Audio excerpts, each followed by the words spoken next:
Well, hiya, BookTube. Bill Ruttenberg here with the Ruttenberg Library. I wanted to come to you this morning with a mail haul. Actually, it's a couple mail hauls.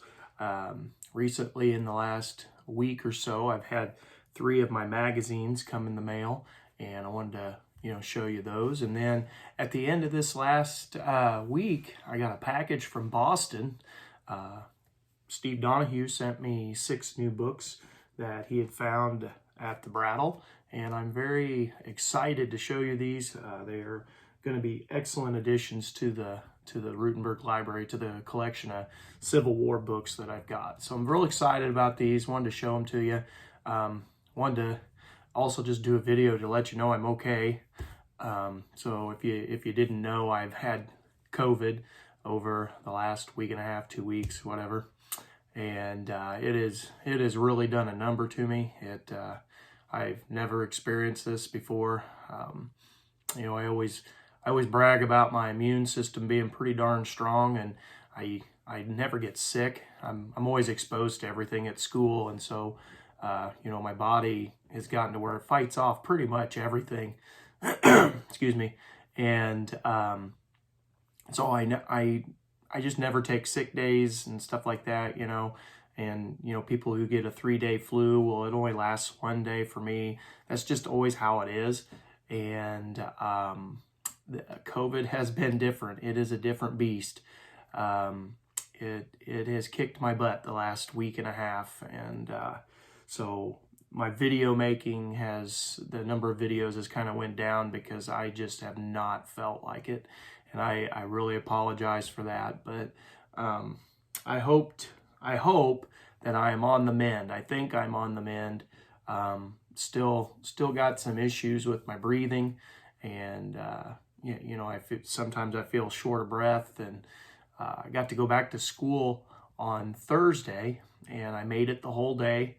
And we had a ball game that night, and so I made my first ball game of the year for basketball, middle school boys basketball, and we won the ball game. But by the end of that ball game, I kind of realized I probably shouldn't have went to the ball game, because my body, by the time about 4 o'clock rolls around, I am pretty exhausted.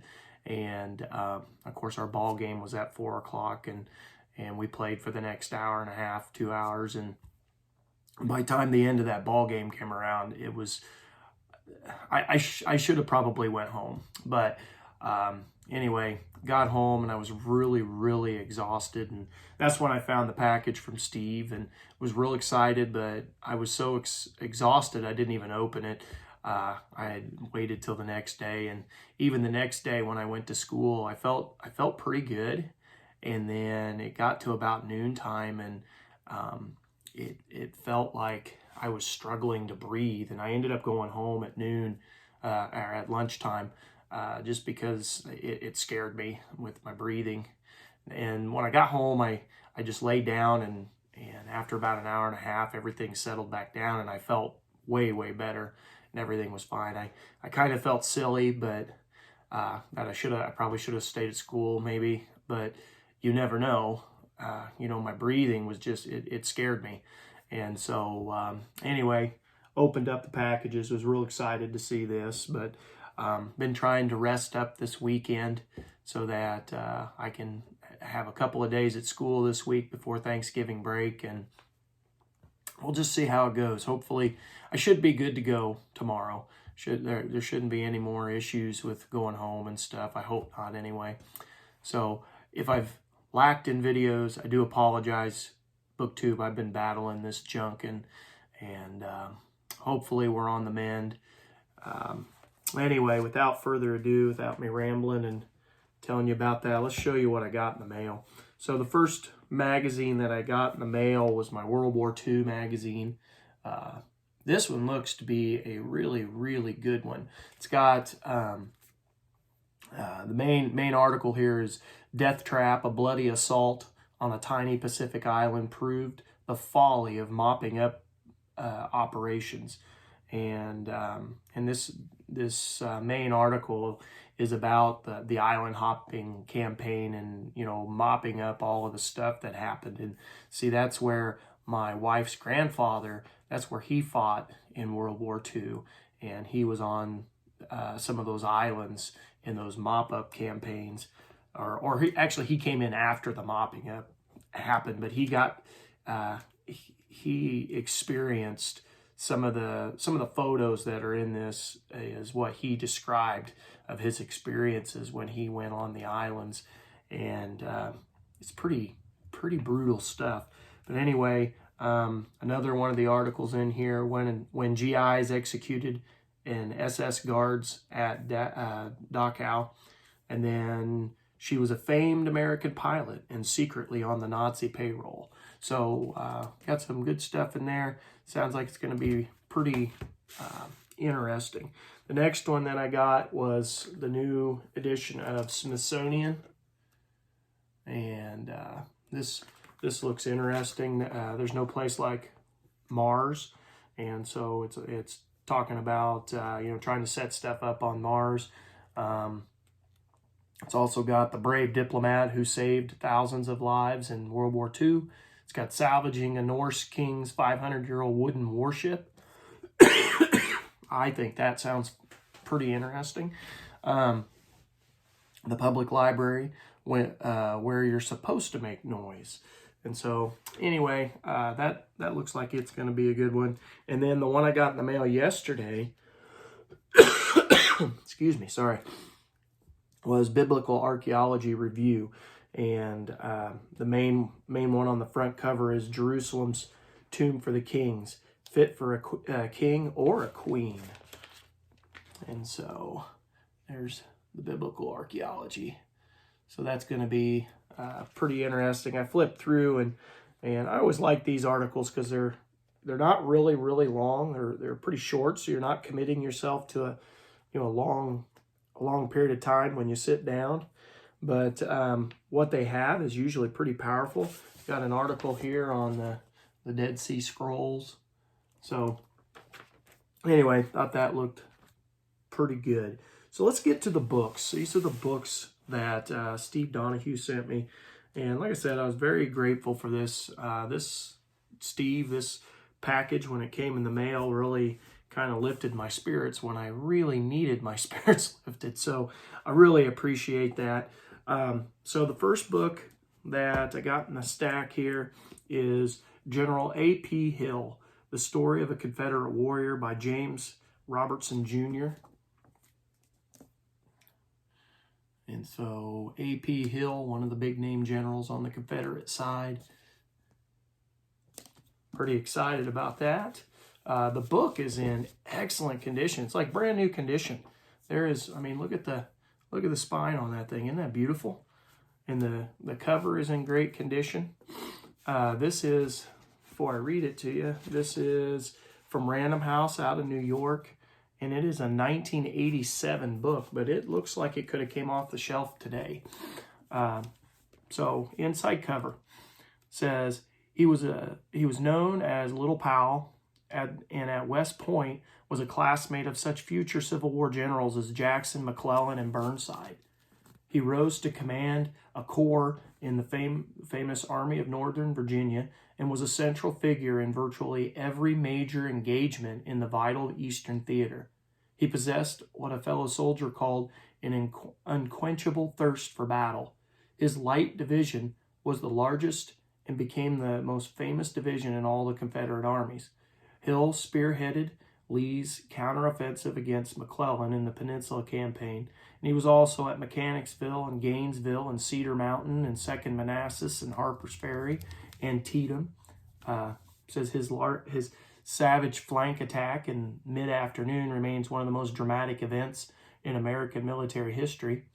He was at Fredericksburg, Chancellorsville, Gettysburg, Bristow Station, the most stunning defeat of his career, the Wilderness, Cold Harbor, and of course he became the abiding strength and dependence of Lee's army in the siege of Petersburg. Yet for the past 125 years, this hero of the Confederacy has remained relatively obscure. Based upon years of research, a previously undiscovered cache of Hill's papers, and never published letters and memoirs by men who fought under him, this masterly biography by a distinguished scholar at last restores to history the dauntless Light Division commander who, as much as anyone, symbolized the Southern Confederacy, its enthusiasm, its pride, its incongruity, its sacrifice. A.P. Hill was killed in the last moments of the war by a Federal soldier whose surrender he had just demanded. So here is our author, James Robertson.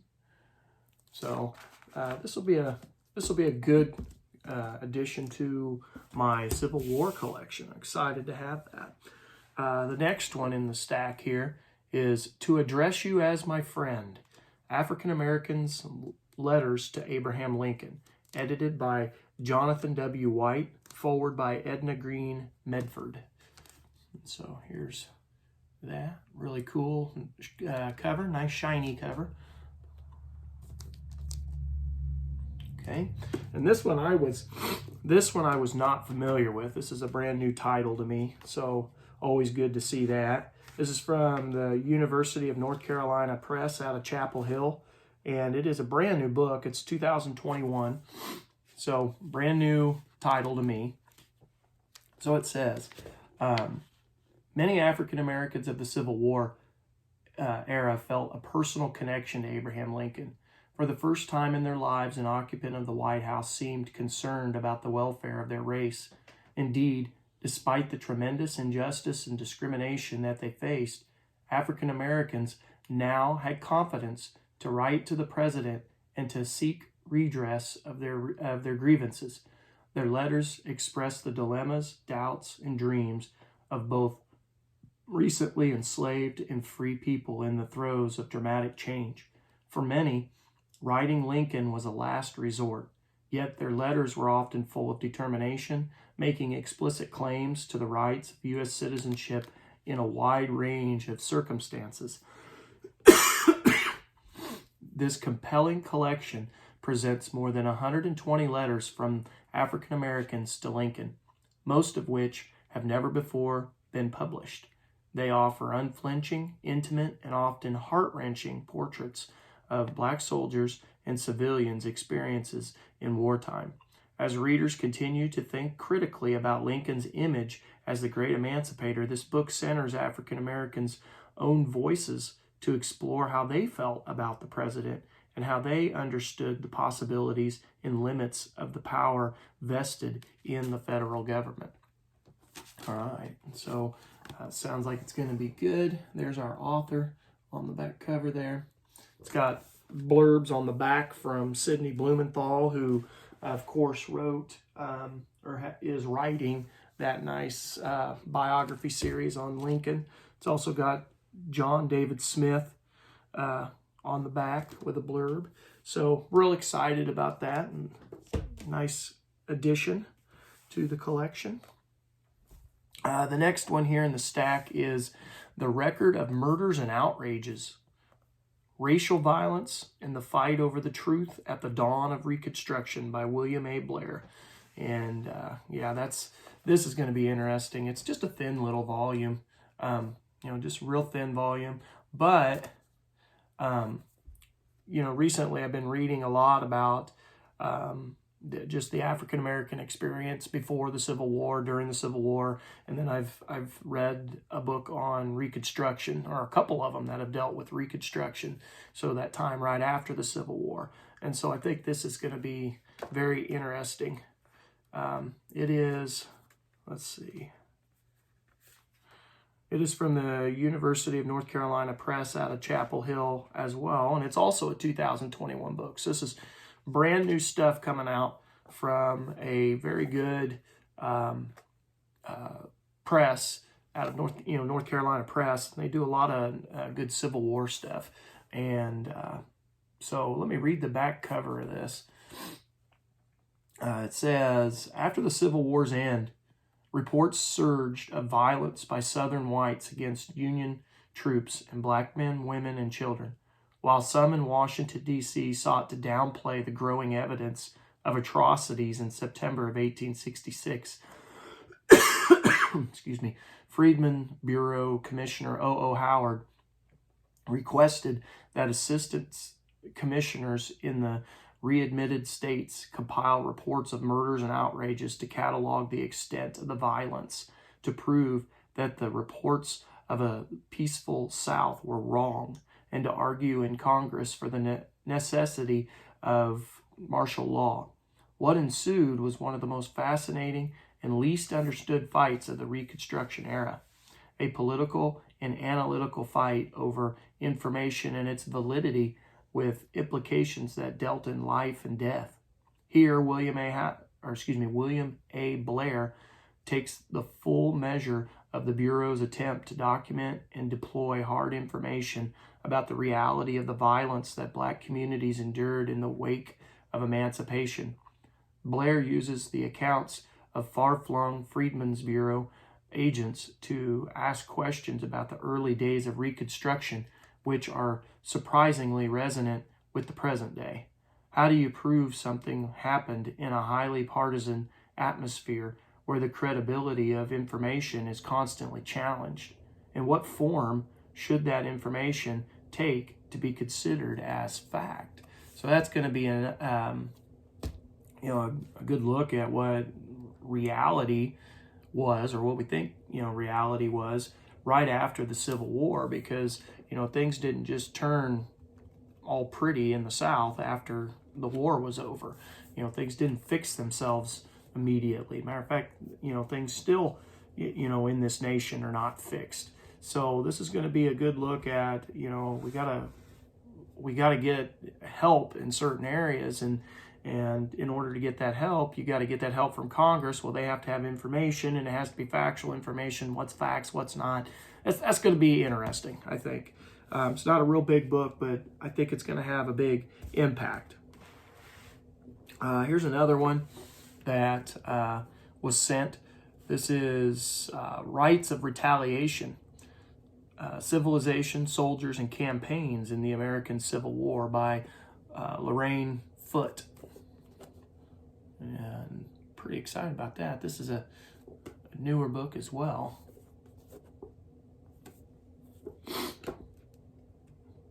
It is a 2021 book from the University of North Carolina Press out of Chapel Hill.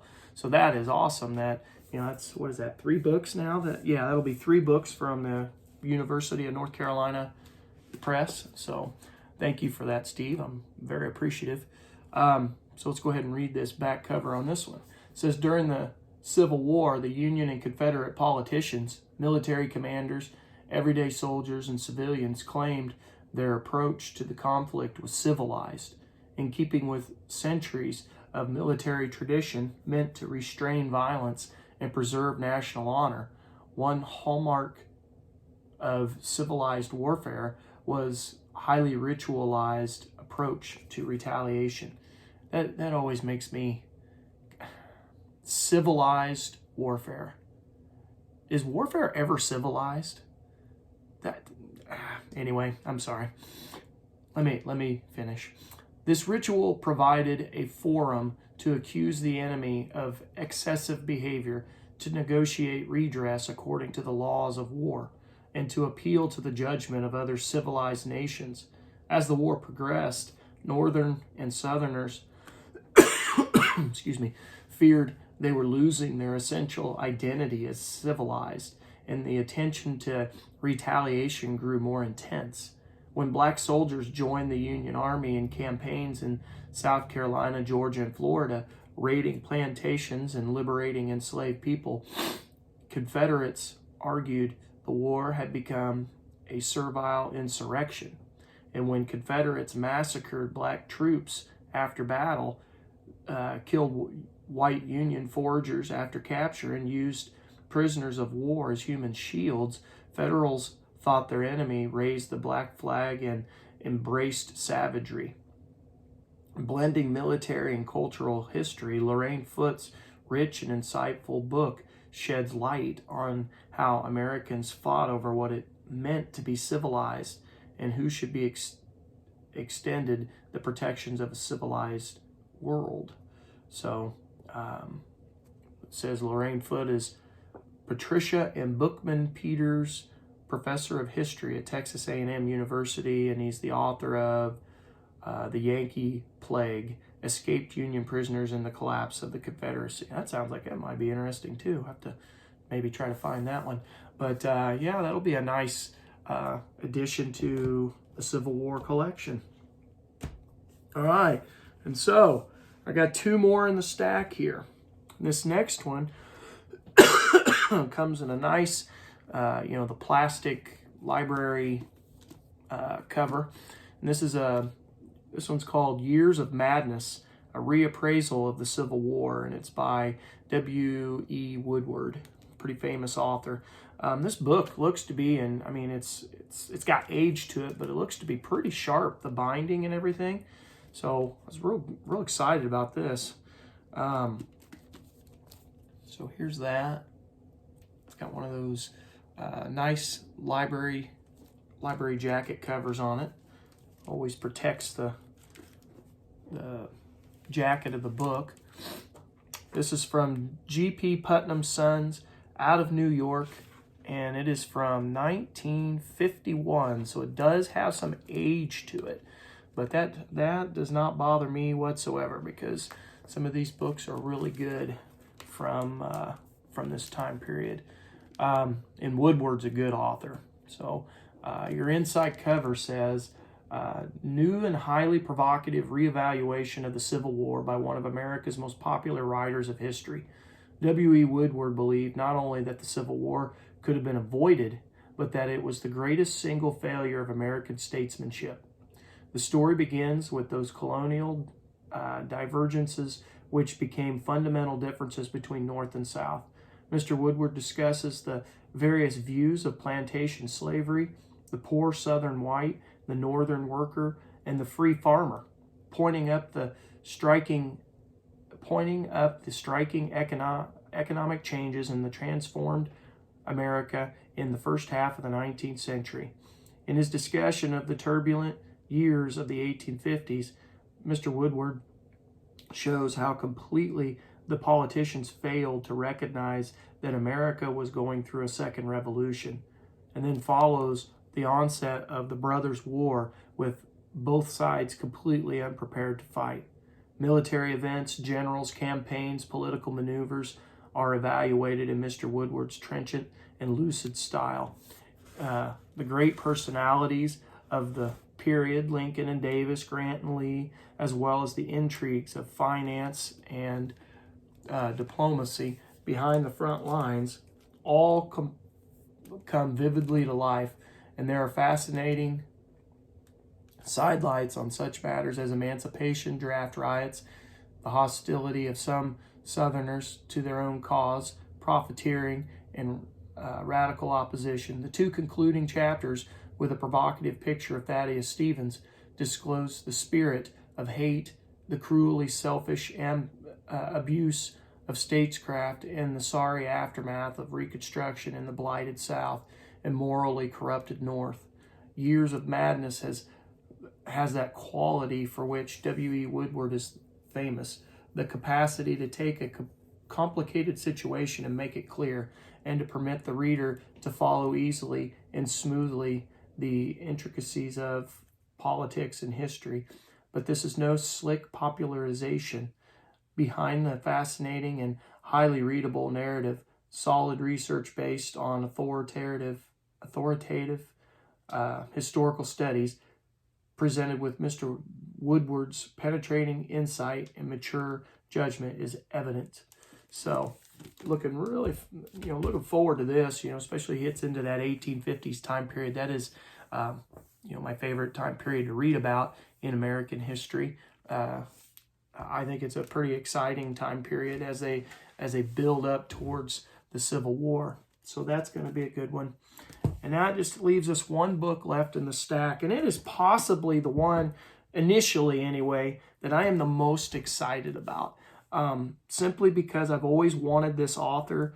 He's got a whole series of books on Lincoln, and I have none of them. I have never been able to find them with a dust jacket and in good shape. So I was very excited when I saw this in the stack. Again, I haven't read any of them, so my mind might change. Some of these other ones might be better. But initially, I was real excited about this. This is Midstream, Lincoln the President by J.G. Randall. And like I said, J.G. Randall has a series of books on Lincoln. He's a famous Lincoln historian, but I have none of the books in the series. And you would think that with all of the books that I've got on Lincoln, I would at least have one, but I do not. So this will be my first. And it says, Lincoln at the height of his powers, caught in a swirling current of war, politics, and personal tragedy. So there is Midstream, Lincoln the President. And there's our author on the back. And this is going to be another one that's got a little bit of age to it. This is from Dodd, Mead and Company out of New York from 1953. And I might have to put a little tape. Might have to fix the cover on this, or if I can find a library cover, that might help. Because as you just heard, I accidentally ripped it a little bit when I was trying to open the cover. So did not mean to do that. But anyway, let's read this last cover and then we'll wrap up the video. So, for all of the magnificent scholarship which is evident in this biography, the research in the new sources and old, the reevaluation of evidence and source material, what strikes the reader most forcefully is the very intimate human person who comes alive in these pages. Mr. Randall does not tell the reader what to think about Lincoln, nor does he deal in judgments or realizations. Rather, he presents the incident, the moment which reveals the man. The whole man is shown. The frank and hearty conversation, the slow, deliberate step, and the unassuming yet commanding personality.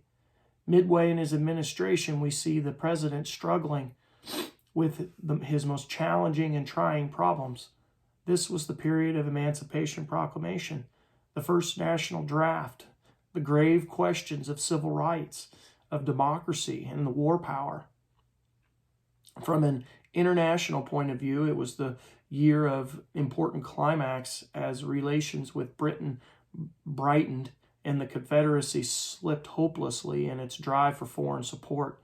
On the military front, after the victories at Gettysburg and Vicksburg, the struggle was focused in the Chattanooga area, with Grant succeeding Rosecrans in the deadly contest with Bragg.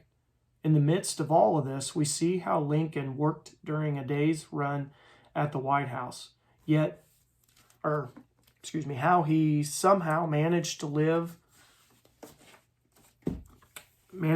through 24 hours a day and rose to the incessant demands that claimed his working hours and robbed him of his sleep. The unending ceremonial grind and the distractions of politics and the river of documents flowing over the chief's desk. Mr. Randall has brought out what is seldom found in Lincoln biography, a convincing picture of Lincoln's marriage, a loyal and loving, though lonely, White House pair. One of the most touching and intimate chapters of the book shows how they were united in their shattering sorrow when Willie died. Another unusual chapter is the gift of laughter, where the reader finds not a long string of jokes and stories, but a rare understanding of Lincoln's humor as a part of his art of living. Especially interesting is the comparison of Lincoln and Mark Twain, the two men whose lives were in striking contrast, yet who were alike in their Americanism and their feeling for the human heart. One of the most difficult and challenging tasks a historian can undertake is to present a fresh, new, major book on Lincoln. Mr. Randall has succeeded brilliantly, and he has, of course, made a careful study of the newly opened Lincoln papers and of other modern studies which have marked the advance of Lincoln scholarship in recent times. But more than that, he goes on to a greater contribution of his own. It would be hard to define this because it permeates the breadth and the depth of the whole volume, but the reader will recognize it immediately, and it will delight and stimulate him throughout. Here is Lincoln, not only in person, but in context. And the key figure is in the critical test, the spokesman for the advance of democracy in the world. Yeah, so I'm real excited about this book. Like I said, I've never found any of the books by Randall with the jacket on, or at least in good enough shape, and they're usually beat up just because of the age. And so I was real happy when I saw this in the stack. So yeah, that is the book haul from Steve Donahue. Really appreciate that, Steve. Thank you very, very much. You made my day on Thursday, and I really needed that because it had been a rough day. Again, BookTube, as I told you, I've been sick, and so if I have not gotten back with your messages, I really apologize. If I haven't gotten them back very fast, I just have not felt like doing a whole lot. Reading stuff is, as you heard me reading those covers, I'm a little bit slower reading right now. Just focusing and concentrating is tough. So I hope to get back to reading. I haven't read a book in literally, well, it's been over a week. I had finished, the last book that I finished was Thomas Jefferson's The Art of Power, and I haven't read a book since. I need to get going on my Frederick Douglass biography, but I haven't read it in a week, and I'm really sorry to my buddy read, my people that are in that buddy read. I have not been able to concentrate. It's been rough. So I'm hoping to get back on, back in the swing of things and get going with that. But anyway, BookTube, I better let you go. This video looks like it's run on a little bit, but I hope you enjoyed these. This collection of books I got and a couple magazines, and yeah, it's just good to get back on camera and be able to say hi to you and get going with stuff again. I hope to maybe try to do a tag video for Tuesday. That's my next plan. So anyway, until next time, BookTube, thank you for watching and happy reading.